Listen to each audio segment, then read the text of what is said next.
Sheryl Salter. I live in Falcon, Colorado. Hail in Falcon, Colorado is a staple. And you have to make friends with it or find ways to deal with it or it will drive you out.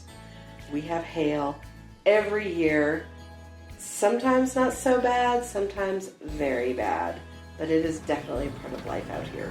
What happens in your neighborhood right after a hailstorm? Wailing, moaning, tears, and then we all start with the cleanup, the leaves and the branches and all the pretty flowers that have been knocked off, and then we have our roofs checked.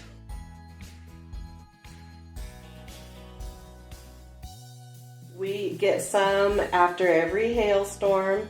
They come and they want to check your roof for free, and they come across very helpful, and they're there for my benefit. We know better. How many door knockers do you usually get after a hailstorm? Like say on a Saturday morning after a hailstorm. It varies, of course. It seems like we've seen fewer in the last couple of years, but typically you could get 3 or 4, at a time, because they kind of travel in little herds. Little packs. Yes.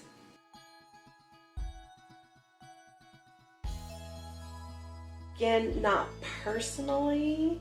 I have definitely walked my neighborhood, walking the dog or that sort of thing, and seen all the roofing activity that always seems to take place every spring and summer out here because of the hail.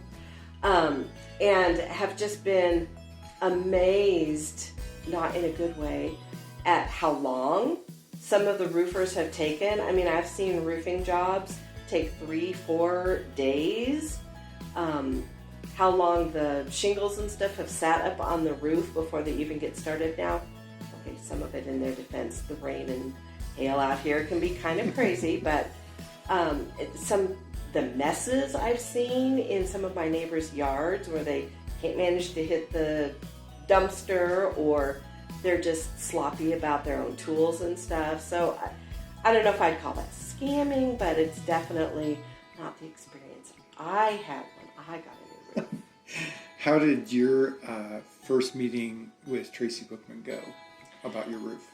For me, I thought it went great. For Tracy, I look back and I feel bad for him. I feel bad for how hard I grilled him with all my questions. I'd never had to deal with a roof before, it just had never come up before, and I started talking with Tracy and asking him questions, and I felt very comfortable with him.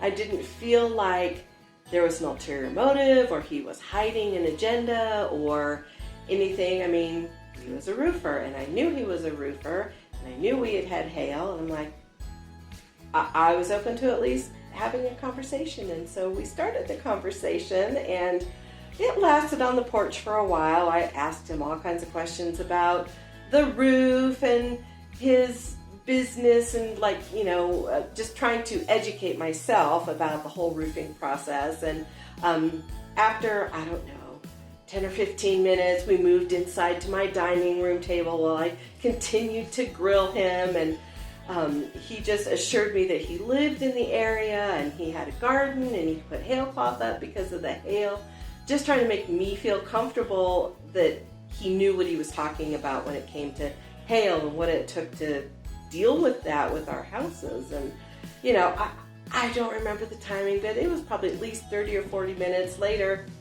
I told him, sure, let's put a roof on.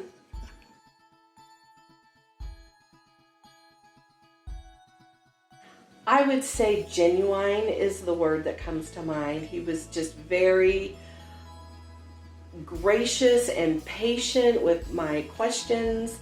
He gave me answers from personal experience. He told me about his own house. He told me about his own experiences, and it just was very real, very personable, very relatable, while still coming across professional. Like, it was very obvious he knew what he was talking about.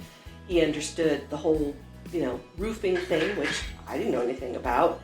But by the time we were done, I knew a lot more, so that was good.